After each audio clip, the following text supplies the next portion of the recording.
High ভাবি, এটা আপনার জন্য। এই, এটা ভাবির জন্য। আমার জন্য কিনেছিস? তোর জন্য কিছু লাগবে কেন? তোর জন্য আমি আছি না? আমাদেরকে মানিয়েছেন? অনেক মানিয়েছে। সারাক্ষণ কি অন্যের বউ কি দেখবি? তুই নিজের বিয়ে করতে ইচ্ছা না?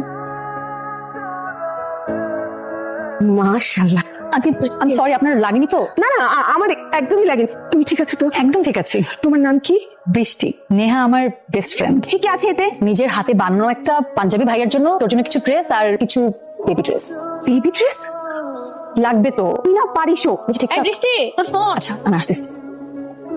এই মেয়েটা কোথায়? কোন মেয়েটা আন্টি? ও যে বৃষ্টি, ও তো ওইদিকে গেছে। মাম, এই কিরে, মা কি করছে রে? বৃষ্টি কখন হবে সেটা জানতে চাচ্ছি। বৃষ্টি খবর নিয়ে মা কি করবে? টাটা। সেই না, আন্টি, আপনি এত কষ্ট করতে গেলেন কেন? লক্ষ্মী একটা মেয়ে তুমি। সব মাদের কাছে তাদের সন্তানদের এমনই মনে হয়। আবার বুদ্ধিমতীও। আন্টি, এখন কিন্তু আমার লজ্জা লাগছে। একটা কাজ করবে, আমার ফোনটা আবার কোথায় যেন রেখে এসেছি। তুমি কি একটা সেলফি তুলে নাও আমার সাথে? আমার